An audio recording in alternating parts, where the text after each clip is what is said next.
We greet everyone within the sound of my voice, and to those reading these thoughts. This is the retired Bishop of the Episcopal Diocese of the Virgin Islands, the Right Reverend E. Ambrose Gums, bringing you a word of hope and encouragement during this time of change and challenge. Although I have begun my retirement, there is no retirement from doing the Lord's work. Colonel Lionel Reimer, the President of the Standing Committee, Episcopal Leadership of the Diocese, has asked me to continue bringing the messages to you at this time until a rotation is put in place. Thank you, my readers and listeners, for traveling with me for the past 14 months. And today, as we celebrate Father's Day, we wish all the fathers a happy Father's Day. The writer of Hebrews says, "And let us consider how we may spur up one another toward love and good deeds." Hebrews 10:24. The special relationship between father and child should create many opportunities to do so. And now, may we continue to do good deeds and be obedient throughout these trying times confronting us. Since we have not had such a challenge with a global pandemic as COVID-19 within the last 100 years, many of us are taking matters into our own hands, believing that we know enough about the sciences not to listen to the advice provided by our national governments. Even among some Christian bodies, the belief is that we can do as we choose because God will protect us. God can protect us. We also have to protect ourselves. God has already given humanity clear guidelines to protect ourselves during such times as we are presently facing. As believers work together for the common good, a wholesome example is set, one that demonstrates that even in the midst of the hurricane season and the global pandemic, there is hope for those who believe and follow the old ancient story. St. Paul's letter to the church in Corinth best expresses the hope and expectation that believers have.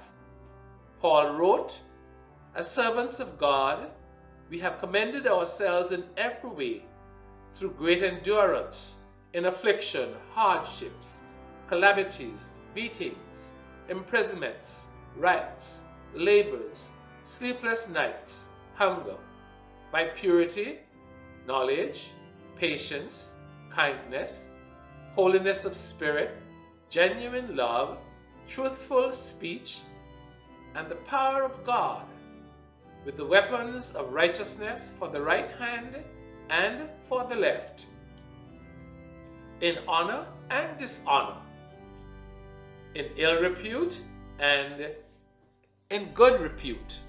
Let's examine the human conditions Paul expressed and see how applicable they are to this present time. And if applicable, then let not your hearts be troubled.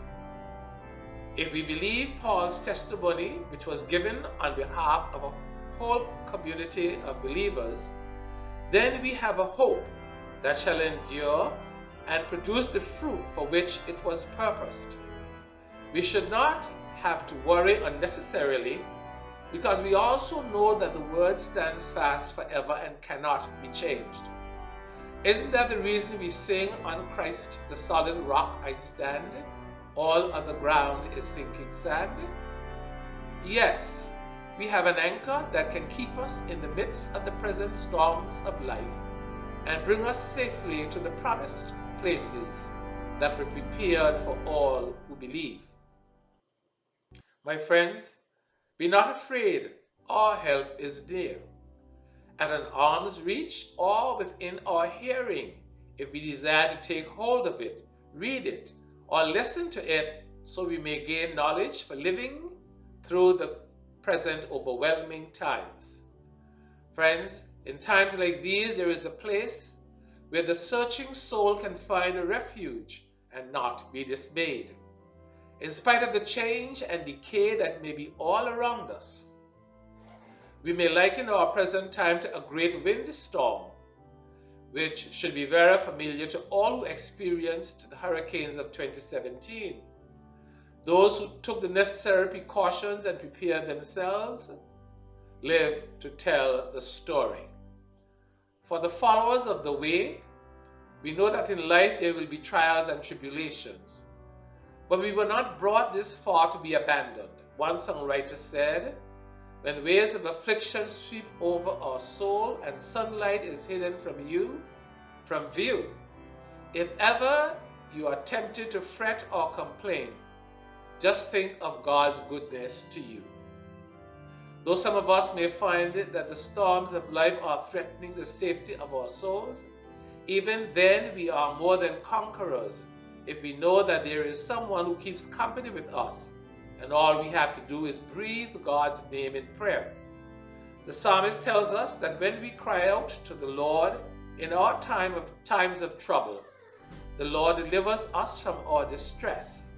God can still the storms to a whisper and quiet the waves of the sea. Then were we glad because of the calm, and that the Lord brought us to the harbor we were bound for. Psalm 107, 28 through 30. So you see, there is a future and the place of sure relief for those who believe.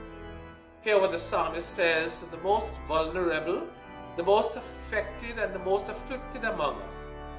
"The needy shall not always be forgotten, and the hope of the poor shall not perish forever." Psalm 9, verse 18. Therein lies the occasion for a sense of rejoicing as we move closer to the appointed time when this pandemic is over, and we shall be free to worship and fellowship without fear of contracting some dreaded disease. And because we have a single Great Commission, this is preparation time. Let us plan then and work together so that all may come to the knowledge and the love of God. It is through our actions in times like these that sufferers are able to look beyond the immediate and recognize that God has something greater in store. If this was not the case, the psalmist in 133 would not have written, "Oh, how good and pleasant it is when brethren live together in unity." The fruit of such unity brings health and wholeness and a blessing of God. Or, as the psalmist puts it, "For there the Lord ordained the blessing, life forevermore." Let us be cautious and obedient, for in so doing we may save our lives and the lives of others. Again, a blessed Father's Day to all dads and father figures, and may God bless all of you.